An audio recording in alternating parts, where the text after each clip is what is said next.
लापता बच्चे का अब तक कोई सुराग नहीं मिल पाया है। 4 दिन से यह बच्चा लापता है और नाबालिग के लापता होने के बारे में जानकारी मिल रही है कि मदरसे में पढ़ने के लिए ये निकला था। 14 वर्षीय और परिजनों ने अपहरण होने की आशंका जताई है। भिलाई के कैंप क्षेत्र की यह पूरी घटना है। छावनी पुलिस इस पूरे मामले की जांच कर रही है।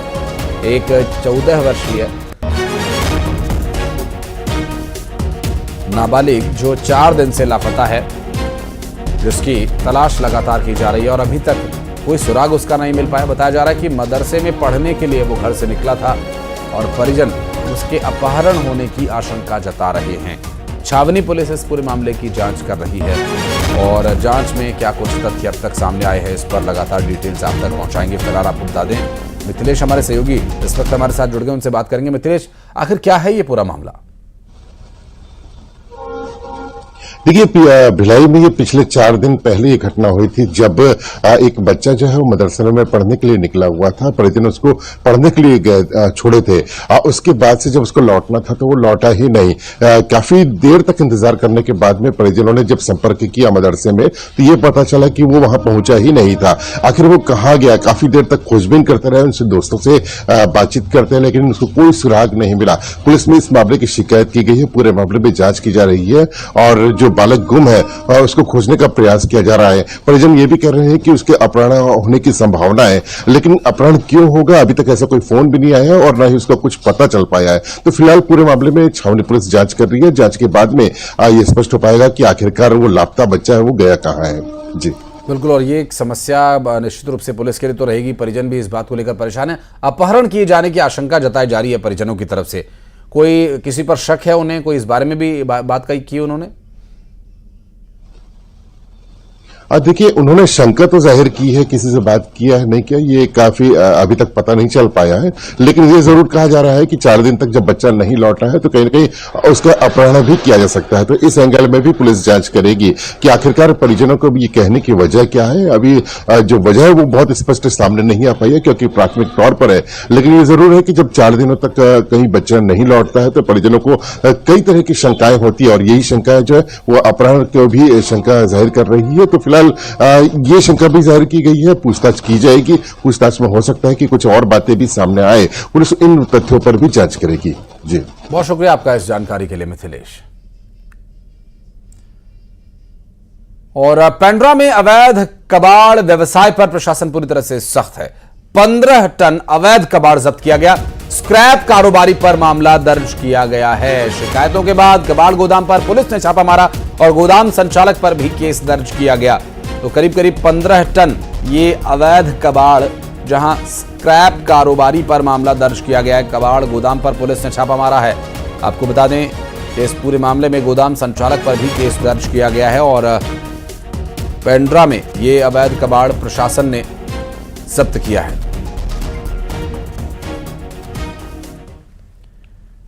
और कोरबा में ओवरलोड गाड़ियों पर कार्रवाई हुई है, जहां 4 लाख रुपए से ज्यादा का जुर्माना वसूला गया। बारिश और ओवरलोडिंग के वजह से हादसे बढ़ रहे हैं। ऐसे में परिवहन विभाग इस पूरे मामले पर कार्रवाई कर रहा है, जिससे कि इस तरह की समस्या न उत्पन्न हो। और इस पूरे मामले में अब तक कई वाहनों पर कार्रवाई की गई है। ओवरलोडिंग की वजह से जो सड़कों की हालत खराब हो रही है, ऐसे में ओवरलोडिंग को रोकना प्रशासन की प्राथमिकता।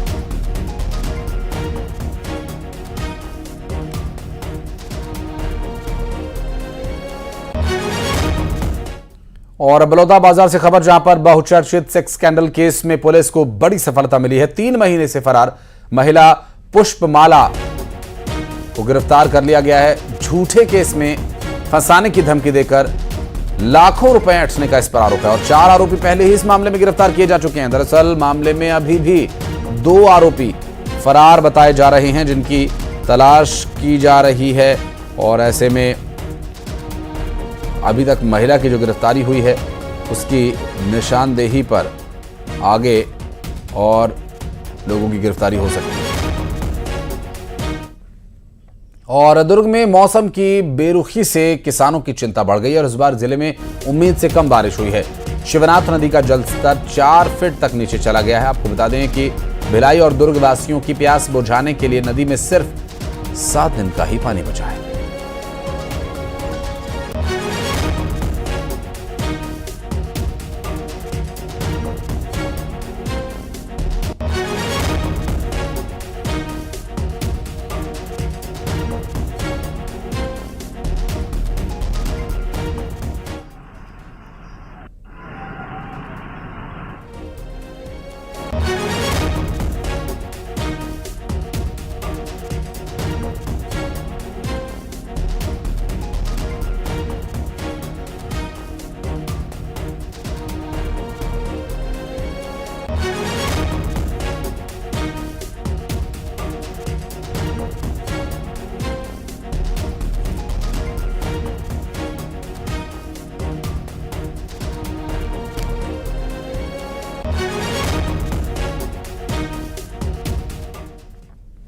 और न्यूज 18 की बड़ी मुहिम है प्रोजेक्ट वन ट्री।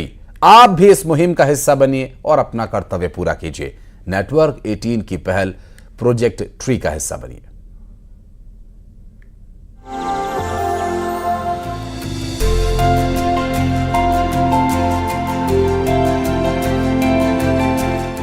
जलवायु परिवर्तन के बीच धरती को हरा भरा रखने की मुहिम है प्रोजेक्ट वन ट्री, एक पेड़ लगाना।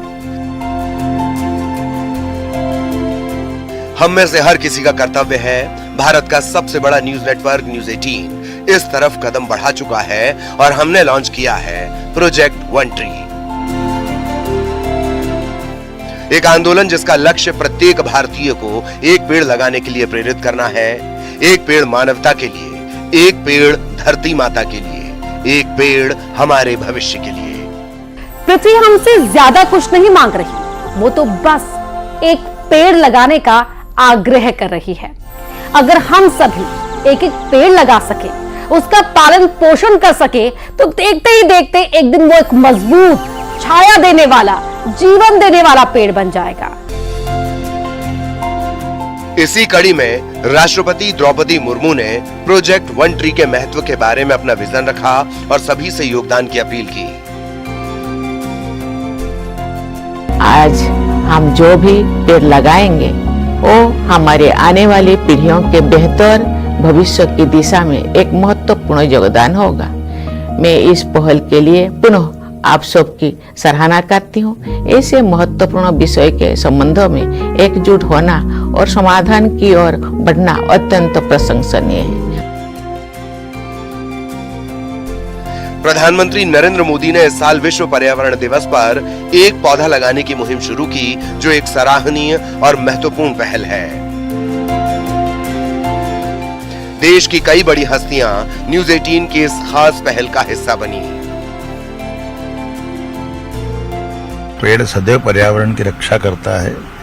पेड़ पौधे एक तरह से जीवित ऋषि मुनि की तरह है, जो अपना जीवन समाज के लिए देते हैं। ऑक्सीजन देते हैं, कार्बन डाइऑक्साइड लेते हैं, और ओजोन की लेयर जिस प्रकार से डाउन हो रही है, ऐसे में इसका महत्व और बढ़ जाता है। मेरी अपनी ओर से ऐसे सभी अभियानों के लिए शुभकामना, बधाई।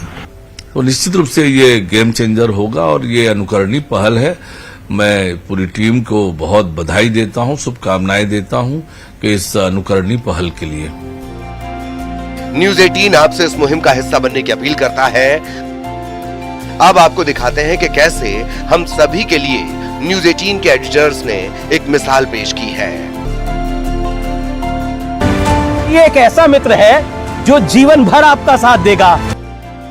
तो न्यूज 18 की मुहिम से आप भी जुड़ें और एक पेड़ जरूर लगाएं। तो ये प्रण लीजिए कि एक पेड़ आप लगाएंगे, उसका पालन पोषण करेंगे, जिससे कि आप अपने और अपनों के भविष्य को ऑक्सीजन युक्त बना सकेंगे। एक छोटा सा ब्रेक हम यहां पर ले रहे हैं, जल्द लौटते हैं।